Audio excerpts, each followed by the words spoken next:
تو ملک صاحب آپ دیکھیں نا، جب چین کے وزیر خارجہ سے میری بات ہوئی تو انہیں اس پہ کوئی تعجب نہیں ہے اور انہوں نے کوئی گلہ بھی نہیں کیا. انہیں اندازہ تھا اور ہے کہ کون یہ نہیں چاہتا کہ یہ آگے بڑھے، اور انہوں نے کہا کہ آپ کی کال سے یہ ایک عزم کا اظہار ہوتا ہے کہ ہماری جو آپس میں ہمارا تعلق ہے، ہمارا جو رشتہ ہے وہ انبریکبل ہے.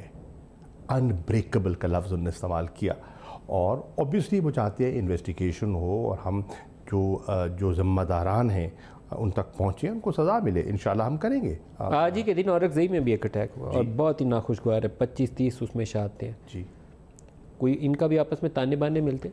ابھی کہنا کچھ قبل از وقت ہوگا، لیکن اوبویسلی دیر آر فورسز. وہاں بھی دیکھیں آپ کو پیش رفت ہو رہی ہے، اور پیش رفت بہت سے لوگوں کو ہضم نہیں ہو رہی. پیش رفت کیسے ہو رہی ہے کہ ہم سال ہر سال سے کہتے چلے آئے کہ افغانستان کا مسئلہ فوجی نہیں ہے، سیاسی مذاکرات کے ذریعے بات کو آگے بڑھانا ہوگا، اور دنیا اس پہ تعجب کا اظہار کرتی تھی. عمران خان جب کہتے تھے طالبان خان کے نعرے کسے جاتے تھے، اسی پارلیمنٹ میں کسے جاتے تھے. لیکن آج افغانستان بھی اس پہ قائل ہو چکا ہے. صدر اشرف غنی نے ایک کاؤنسل اپنی بنا دی ہے جو ریچ آؤٹ کرے گی طالبان کے ساتھ.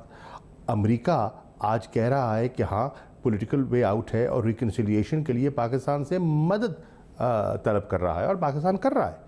ہمارا اس میں انٹرسٹ ہے کہ افغانستان میں امن ہو، استحکام ہو، خوشحالی ہو، اور اس سے ہم بھی مستفید ہوتے ہیں، اور ہم انشاءاللہ کر رہے ہیں اور کریں گے. لیکن کچھ عناصر ہیں جو نہیں چاہیں گے کہ اس پہ پیش رفت ہو سکے اور یہ پروسیس آگے بڑھ سکے، کیونکہ وہ تو پاکستان کو ٹو فرنٹ سچویشن میں انگیج رکھنا چاہتے ہیں. ٹھیک ہے نا جی؟ تو وہ کیوں چاہیں گے افغانستان میں امن ہو؟ تو بہت سی یہ جو بڑا گیم پلان ہے وہ یہ ہے کہ 2 فرنٹس پہ پاکستان کو انگیج کیا جائے تاکہ یہ سیکورٹی کے معاملات میں الجھا رہے اور اکنامک سٹیبلٹی کا جو ڈریم ہے وہ یہ حاصل نہ کر پائیں. یہ کانسپریسی ہے. ملک صاحب 2 فرنٹس پہ نہیں، وہ تو تیسرا فرنٹ بھی چاہیں گے، ایران والی سائڈ سے. بالکل ایک پیسفل سٹیبل بارڈر، ہمارا بارڈر آف پیس جو ہے ایران کے ساتھ، وہ کہاں لوگوں کو ہضم ہوتا ہے؟ وہاں بھی تو لوگ چاہیں گے نا کچھ نہ کچھ گڑبڑ ہو، وہاں بھی معاملات پیچیدہ ہوں. لیکن پاکستان نے مینیج کیا. ابھی آپ نے دیکھا کہ واقعہ ہوا تھا، ایران کے کچھ لوگ وہاں سے اغوا کیے گئے اور اس سے تعلقات کو متاثر کرنے کی کوشش کی. لیکن الحمدللہ ایران کی اس حکومت کے ساتھ اور اس نئی حکومت کے ساتھ ایران کی حکومت کا اعتماد کا رشتہ اتنا بڑھ چکا ہے کہ انہوں نے اس پر کوئی شکوہ نہیں کیا. مل بیٹھ کر تعاون کرنے کا اور آگے بڑھنے کا عزم کا اظہار کیا.